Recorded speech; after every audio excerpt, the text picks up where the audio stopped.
Olá, pessoal. Tudo bem com vocês? Como vocês estão? Bom dia, boa tarde, pais e responsáveis. Bom dia, boa tarde, minha galerinha. Tô com saudade de vocês. Vamos lá. Hoje vamos continuar a nossa matéria. Nós estamos falando sobre raiz enésima de um número, ou radiciação, como é conhecido. E vamos dar continuidade nessa aula e vamos falar sobre propriedades da radiciação. Mas antes de continuarmos, vamos conhecer e relembrar um pouquinho do nosso símbolo, esse símbolo da radiciação. Então, o nosso índice é o númerozinho que vai em cima da nossa raiz. O radical é a nossa raiz, né? É aquela nossa chave ali, né? O R, que é o radicando, é o número que vai dentro. E a raiz é o resultado que nós vamos obter com a resolução da nossa radiciação. Ok? Até aqui, ok, né? Então, o que é radiciação, né? É a forma de conhecermos a raiz de um determinado número, ou seja, é a operação inversa da potenciação. Mas o que é operação inversa? Dentro da matemática, a gente tem a adição, que é a operação inversa da adição é a subtração. O mais é o menos, né? A divisão, que a sua operação inversa é a multiplicação, e vice-versa, né? Na multiplicação é a divisão. E quando a gente trabalha com a potenciação, a operação inversa da potenciação é a radiciação, assim como a operação inversa da radiciação é a potenciação. Então, ali dentro da nossa raiz, eu coloquei um número, né? Raiz quadrada de 16. Por que que ela é quadrada? Porque quando não aparece aquele nada em cima da nossa chave, lá da nossa raiz, quer dizer que ela é quadrada. Então, se ela é quadrada, ela é raiz exata, né? Então, uma raiz exata de 16. Isso quer dizer que um determinado número multiplicado por ele mesmo vai ser igual à raiz de 16. E ali nós já demos o nosso resultado. Até aqui, ok. Nada de novidade pra gente, né? Já que estamos falando sobre tudo um pouquinho, vamos relembrar os símbolos, né? O símbolo da radiciação. Ele é reconhecido e a gente vai encontrar sempre desta forma, né? Onde raiz de n é sobre x, né? Raiz de n de x, né? E como que a gente define? Onde o n é o nosso índice do radical. Indica quantas vezes o número que estamos procurando foi, né? Multiplicado por ele mesmo, tá? X é o radicando, indica o resultado da multiplicação do número que estamos procurando por ele, né? Por ele mesmo, né? Ou seja, quando não aparece nenhum valor no índice do radical, temos raiz quadrada, como está o exemplo ali do lado, né? Seu valor é igual a 2, né? Raiz quadrada, vocês lembram, né? Que é igual a 2. Quando o índice for 3, teremos uma raiz cúbica e assim por diante. Eu dei dois exemplos ali, né? Raiz cúbica de 27, né? Lê-se raiz cúbica de 27, raiz quinta, né? De 32, como está escrito ali passo a passo. Quando decompomos um número em fatores primos, podemos ter dois tipos de raízes quadradas. As raízes quadradas exatas, que foi igual aquele exemplo que eu dei lá, né? O que são raízes exatas? São aquelas raízes que são exatas e geralmente elas são quadradas. Como é que funciona? É a raiz, por exemplo, de 2, né? É uma raiz exata, né? De 4, na verdade, né? Raiz de 4, raiz de 9, raiz de 16, raiz de 25, raiz de 36, raiz de 49, são todas raízes exatas, porque o nosso resultado vai ser ele por ele mesmo somente duas vezes e vai me dar exato um resultado. E vou ter também raízes quadradas não exatas. O que significa isso? São quando um número inteiro fatorado não é um quadrado perfeito, resultando num número decimal ou numa raiz quadrada não perfeita, né? Por exemplo, ali eu deixei um exemplo para vocês entenderem o que significa. Isso tudo vocês já viram no 8º ano e a gente só está revisando tudo que vocês já viram, ok? Vamos dar continuidade. Raiz enésima de um número real. Então, vamos relembrar o que a gente estudou na última aula, né? O que são raízes enésimas de um número real? Eu dei dois casos. O primeiro caso, quando o índice par, né? Radical não pode ser negativo, o radicando não pode ser negativo. O número que tiver dentro da nossa raiz, do nosso radical, não pode ser negativo. Não existe raiz de um número negativo com índice par. Tá ali me dizendo, tá? E ali estão dois exemplos que eu dei para vocês que estão dizendo o porquê que não existe. Porque quando eu for fazer a potenciação, número par, se o meu índice, se o meu radicando é negativo, não tem. Eu vou fazer a regra de sinal e ele se tornará positivo. Então, não existe. Até aqui, ok. E o meu segundo caso seria quando o índice é par, né? Observe neste caso que o radicando pode ser positivo ou negativo. E dali tá os exemplos que a gente já deu. Esses exemplos são os mesmos que a gente utilizou na última aula, tá? Então é a mesma coisa. Peguei o que vocês já estavam usando, então é a continuação, né? Importante, né? Observe a diferença. Menos raiz quadrada de 9 é igual a menos 3. Agora, não existe raiz quadrada de menos 9. Não existe, não é definido no campo dos números reais, tá? Até aqui, ok também. Então, vamos para as propriedades, então. Falamos um pouquinho de cada coisa. Nossa primeira propriedade. Quando o índice do radical e o expoente do radicando forem iguais. Quando eles forem iguais, o que podemos fazer? Fazer uma simplificação, ou como fica mais fácil para vocês entenderem, vamos cortar, né? Porque eles são iguais e eu mantenho daí a nossa raiz direta. Essa propriedade é só isso, tá, gente? Vamos para a próxima propriedade. Nossa segunda propriedade. Multiplicamos o índice do radical e o expoente do radicando por um mesmo número não nulo, não pode ser zero, né? O radical obtido será equivalente ao radical inicial. Como que funciona?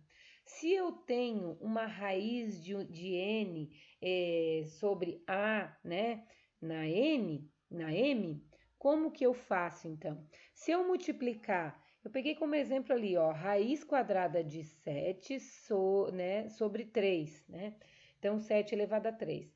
A gente sabe que se a gente tirar aquele 7 do radical ali, vai se tornar em potência. Então, o expoente que está junto ao 7 fica em cima e o índice fica embaixo. Então, vai ficar 7 sobre 3 na 2, né?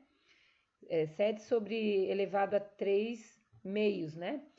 Como que eu faço? Eu vou usar o menor número, eu tenho que multiplicar os dois números os dois por ele mesmo. Então, se eu multiplicar 3 vezes 2 é 6 e 2 vezes 2 é 4, né? Então, cheguei na minha raiz. Vai ficar raiz quarta de 7 elevado à nona potência. O que quer dizer isso? Que essa raiz que eu iniciei, que eu achei agora, é a mesma, ela equivale, ela é igual à raiz quadrada de 7 elevado à terceira potência. Até aqui, ok, né? Mais uma propriedade pronta. Vamos para a próxima. Terceira propriedade, então. Dividimos o índice do radical e o expoente do radicando por um mesmo número, não nulo, também não nulo, tá? O radical obtido será equivalente, será igual ao radical inicial. O nosso radical inicial, ali no nosso exemplo, vamos direto no exemplo, raiz quarta de 7 elevado à sexta potência. Nesta propriedade, sempre vai dar de dividir, tá? Vocês vão ver que a gente sempre vai conseguir dividir. Neste caso, a minha divisão é por 2. Então, raiz quarta de 7 elevado a sexta potência, se eu tirar da raiz, vai ficar 7 elevado a 6 quartos, né? Que eu dividindo os dois, né? Ou simplificando, se vocês acharem melhor, por 2 vai dar 7 elevado a 3 meios, né? Que eu não botei ali, mas que a gente já sabe, e vamos transformar em forma de raiz, que vai ficar raiz quadrada de 7 elevado à terceira potência. Eu repeti porque a nossa ideia é que vocês entendam. Quando tem a raiz e não aparece o nosso índice é 2, tá? Então, novamente, raiz quadrada de 7 elevado à terceira potência. Até aqui, ok, certo? Vamos para a quarta propriedade. A raiz de um produto é igual ao produto da raiz de seus fatores. Este daqui é bem fácil, bem simples, é só a gente entender. Vou direto no exemplo. Raiz quarta de 7 vezes 5, que é igual raiz quarta de 7 vezes raiz quarta de 5. Ela pode ser feita dessa forma. Ou a forma inversa. A forma inversa é porque ela pode já estar separada e a gente ter que juntar. E às vezes, quando a gente junta, dá certo de a gente resolver a raiz, tá? Então vamos lá. Raiz quadrada de 2 vezes raiz quadrada de 8. Se eu fosse resolver, eu não iria conseguir. Que é igual a raiz quadrada de 2 vezes 8, que é igual a raiz de 16, porque 2 vezes 8 é 16. Raiz quadrada de 16 é 4. Neste caso, a gente conseguiu resolver. Até aqui, ok, né? Nossa quinta propriedade. A raiz de um quociente é igual ao quociente das raízes de seus fatores. Eu coloquei as duas fórmulas ali porque vocês podem encontrar das duas fórmulas, tá? Dos dois jeitos. Então, as duas estão colocadas. E eu dei um exemplo, né? Que raiz sexta de 3/4, ela é igual a raiz sexta de 3 sobre raiz sexta de 4. E ele pode pedir o contrário. Eu posso ter ele já resolvido e querer ter ele separado nas raízes, nas frações, e eu ter que juntar, né? Então, vai ficar raiz terceira de 3 sobre raiz terceira de 4, que é igual a raiz terceira, ou raiz cúbica, né, sobre 3/4, né? Fica mais fácil assim. Não deu de novo. Sexta e última propriedade, então, né? A raiz de uma raiz pode ser representada por um único radical, em que o índice é igual ao produto dos índices das raízes iniciais. Então, o que a gente tem que fazer? Se eu tenho raiz cúbica de raiz quadrada de 2, eu posso multiplicar os meus índices e manter uma só raiz, tá? Como que eu faço? Então, vai ficar 3 vezes 2, né? Como o meu índice, né? Raiz de 2, que é igual a raiz sexta de 2, né? Tanto o primeiro exemplo quanto o segundo exemplo segue a mesma coisa. Quando não aparece nada no meu índice lá, a gente sabe que é 2. Então, raiz quadrada de raiz quinta de 8 é igual a raiz décima de 8. É a mesma coisa, certo? Essa seria a última propriedade. E agora, então, sabermos, né, se vocês conseguiram, se vocês entenderam, se vocês vão conseguir resolver. Eu deixei 2 exercícios. O primeiro exercício, vocês vão ter que aplicar as propriedades. Bem simples, bem fácil, bem pequenininho. E o segundo exercício, eu quero que vocês façam um exemplo de cada propriedade que a gente acabou de estudar. Mas não pode ser aqueles mesmos exemplos que eu dei para vocês agora. Quero exemplos diferentes. Façam um exemplo de cada no seu caderno, ok? E me mandem. Tá ok, galerinha? Dúvidas, né? Estou à disposição, a hora que precisar. Ao término da atividade, envie uma foto do exercício feito, né? Outra coisa, já vou pedir novamente para vocês. Por favor, coloquem pelo menos o nome, né? O nome de quem fez a atividade e me mandou a foto, porque a professora ainda não gravou o nome de todos vocês. Foi muito pouco tempo para a professora gravar. Então, eu preciso que vocês me mandem a foto de quem fez o nome de quem fez a atividade.